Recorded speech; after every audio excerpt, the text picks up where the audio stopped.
Hello everyone, मैं हूं मृदुला। मेरी रसोई में आप सभी का बहुत बहुत स्वागत है। आज हम बनाने जा रहे हैं मलाई कोफ्ता। तो उसके लिए हम सामग्री देख लेते हैं। ये 4 से 5 प्याज थी जो मैंने बारीक काट ली है इस तरीके से लंबा लंबा। ये 2 बड़े टमाटर हैं, 3 हरी मिर्च है, मिर्च अपने स्वाद अनुसार लीजिए। ये अदरक है 1 इंच टुकड़ा जिसको मैंने कूट लिया है, और ये 4 से तेज पत्ता है। इसके अलावा ये मैंने 2 आलू बॉईल कर ली हैं। इनको बहुत ज्यादा बॉईल नहीं करना है, इसको हमें कद्दूकस करना पड़ेगा।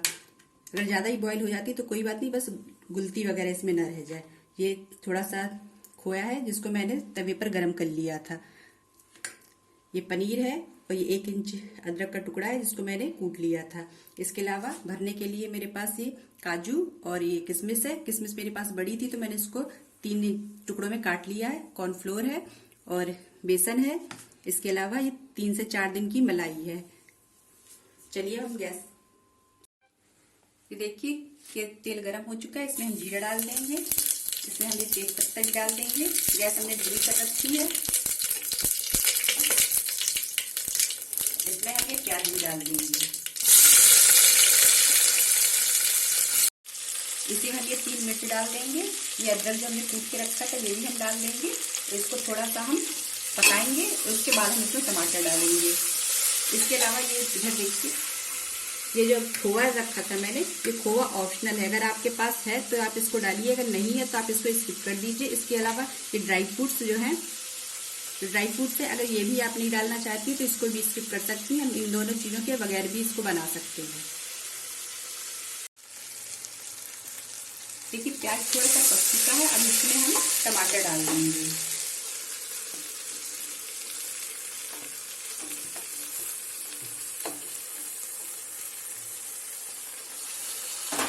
इसके बाद हम टमाटर गलने तक इसको पकाएंगे। ये देखिए मैंने इसको कद्दूकस कर लिया है। ये खोया बहुत सॉफ्ट था तो मैं इसको हाथ से ही मैश कर लिया है। इसके अलावा हम इसमें अब नमक मिला देंगे। इसमें आप नमक स्वाद के अनुसार मिलाइए, थोड़ा सा मिलाइए, क्योंकि भाई हम ग्रेवी में भी बाद में नमक डालेंगे। तो इसमें थोड़ा सा ही नमक मैंने डाला है। इसको अच्छी तरीके से हमें मिक्स कर लेना है ये मिलाते हुए। ये देखिए मैंने अच्छे से मिक्स कर लिया है। अब इसमें हम कॉर्नफ्लोर मिला देंगे और इसको भी अच्छे से मिक्स कर लेंगे। उसके बाद हम अपनी बॉल्स बनाएंगे इसकी। देखिए हम कॉर्नफ्लोर इसमें मिला चुके हैं। ये मुझे थोड़ा सा कम लग रहा है तो मैं इसमें थोड़ा सा और मिला लेती हूँ। देखिए मुझे कम लग रहा था तो मैं इतना सा और मिला रही हूँ इसमें, और अच्छे से इसको मिक्स कर लेंगे।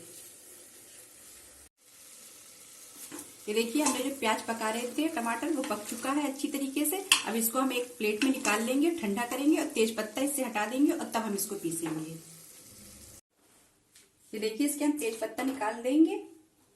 जितने भी हमने तेज पत्ते इसमें डाले थे वो सब निकाल देंगे। उसके बाद इसको ठंडा करके हम पीसेंगे। देखिए हम थोड़ा सा हाथ में तेल लगा लेंगे। उसके बाद हम इसमें से ये थोड़ा सा लेंगे इस तरीके से, और इसमें हम थोड़ा सा ड्राई फ्रूट्स भर देंगे इस तरीके से। इसको हम मनचाही शेप दे सकते हैं। आप चाहे इसको गोल बना लीजिए, ये मैं गोल भी बना दूंगी और वैसे ही बना दूंगी। आप छोटा बड़ा जैसे ही बनाना चाहें वैसा बनाइए।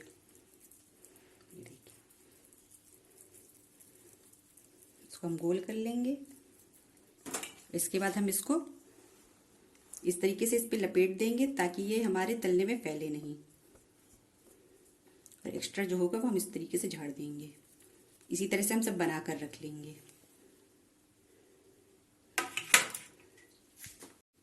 देखिए इस तरीके से ले लिया है।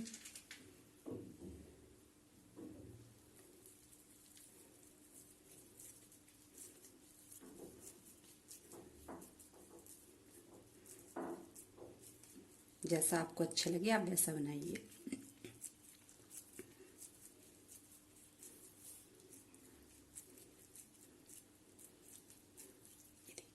इसे भी हम इसमें लपेट लेंगे।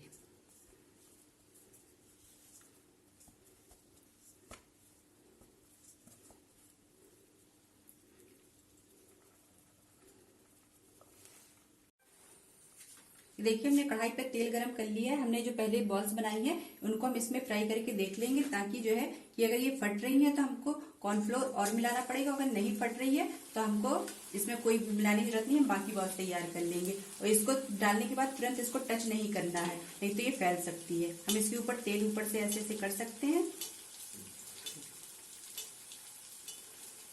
इसको थोड़ी देर बाद जब ये नीचे से थोड़ा ब्राउन हो जाएगा तब हम इसको चलाएंगे। ये हमारी परफेक्ट लगता बनी है, क्योंकि तो ये बिल्कुल भी फट नहीं रही है।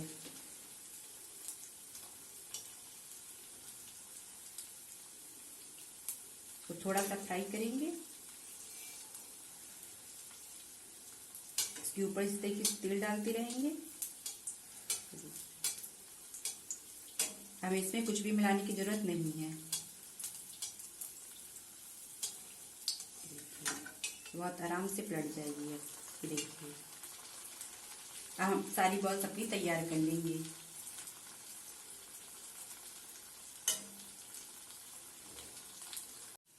देखिए हमने तलकर इसको तैयार कर लिया है, दूसरी भी हम तल रहे हैं। और इसको आप एक साथ बहुत सारी मत तलने की कोशिश करिएगा। ये मेरी काफी बड़ी थी इसलिए मैंने इसको सिंगल सिंगल तला है। आप इससे छोटा बनाइएगा अगर, तो इसको जो है कि 2 या 3 से ज्यादा मत करिएगा, नहीं तो ये चिपक जाएगा आपस में और फिर आपको पलटाने में दिक्कत हो सकती है। देखिए तेल गरम हो चुका है, हम इसमें जीरा डाल देंगे।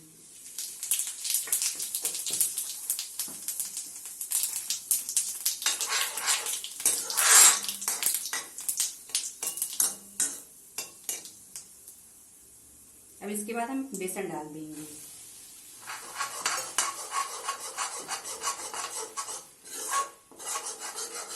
गैस हमने एकदम धीमी रखी है, नहीं तो बेसन हमारा जल जाएगा। बेसन को हम तब तक पकाएंगे जब तक इससे थोड़ी सी खुशबू ना आने लगे। बेसन को लगातार चलाते रहेंगे, नहीं तो ये जल सकता है।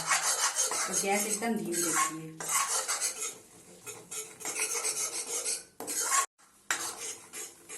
देखिए हमारा बेसन पक चुका है, अच्छी खुशबू आने लगी है। अब हम इसमें हमने जो ग्रेवी पीसी थी वो हमने इसमें डाल दी है। बेसन की बहुत अच्छी खुशबू आ रही है इसमें से। आपने अभी तक जो भी मलाई कोफ्ते खाए होंगे उसका स्वाद आपको इससे बहुत अलग लगेगा। इसमें बहुत ही अच्छी सौंधापन आता है, क्योंकि हमने इसमें बेसन डाला है। इसको एक बार आप जरूर बनाकर देखिएगा, बताइएगा कि इसका टेस्ट आपको कैसा लगा। इसमें मैंने आधा कप पानी डाल के इसको पका लिया था। आप चाहे तो इसको छान कर भी इसमें डाल सकती हैं, मैं इसको ऐसे ही डाल रही हूँ।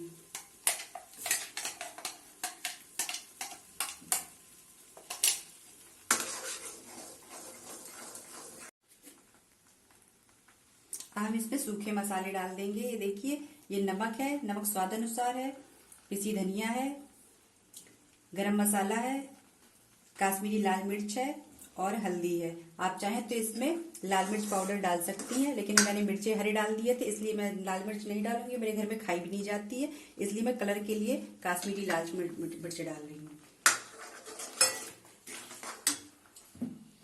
और जिसमें हमने मसाला पीसा था उसमें थोड़ा सा पानी डालकर हम इसमें डाल देंगे।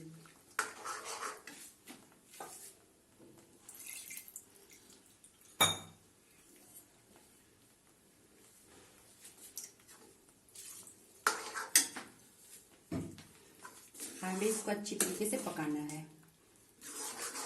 इसमें मैं 2 हरी मिर्च भी काट कर डाल रही हूँ। सॉरी 1 हरी मिर्च काट कर डाल रही हूँ।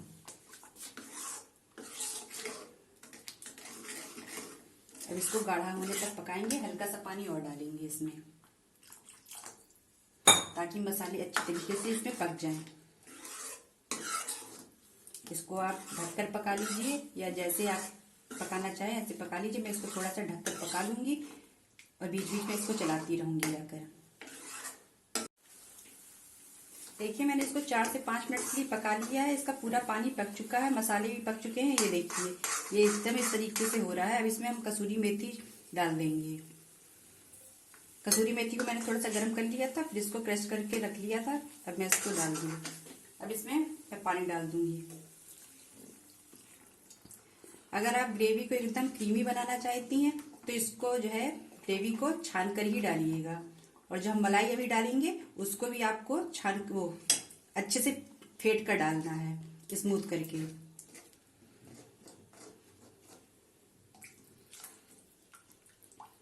हम सिर्फ ग्रेवी को इसमें पकाएंगे, इसमें हम कोफ्ते नहीं डालेंगे, नहीं तो कोफ्ते हमारे फैल जाएंगे। उसको मैं बताऊंगी कि कैसे हमें सर्व करना है।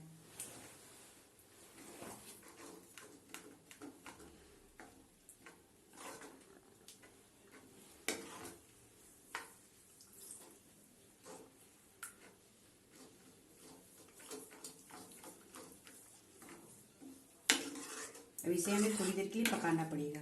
इसमें आधा गिलास पानी में और डालूंगी, फिर मैं इसको पकाऊंगी। ये देखिए इसमें खौल आ चुका है, हम इसमें मलाई डाल देंगे। मलाई मैं फेंट कर डाल रही हूँ। आप चाहें तो इसको मिक्सी में चलाकर भी डाल सकती हैं। अगर आपके पास मार्केट की है क्रीम वगैरह तो आप वो भी डाल सकती हैं इसमें। इसको हम अच्छी तरीके से इसमें मिक्स कर देंगे। देखिए मैंने इसमें मलाई डाल के अच्छे से मिक्स कर लिया है। मैंने इतनी मलाई बचा ली है, इसको मैं बाद में ऊपर से डालूंगी। ये हमारी ग्रेवी पक चुकी है। अगर आपको इससे गाढ़ी रखनी है तो गाढ़ी कर लीजिए, पतली करनी हो तो पतली कर लीजिए। मैं इसको ऐसे ही रखने वाली हूँ। अब मैं गैस बंद कर दूंगी। ये देखिए मैंने इसको इस तरीके से रख लिया है। अब इसके ऊपर हम ग्रेवी डालेंगे। देखिए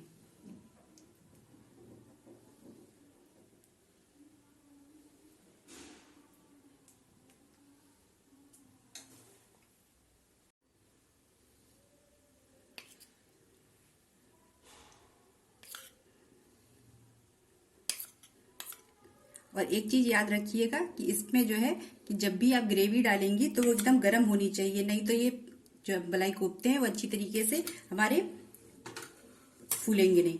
ये देखिए मैं इसको एक काट कर भी आपको दिखाती हूँ। ये बहुत ही सॉफ्ट बने हुए हैं। ये देखिए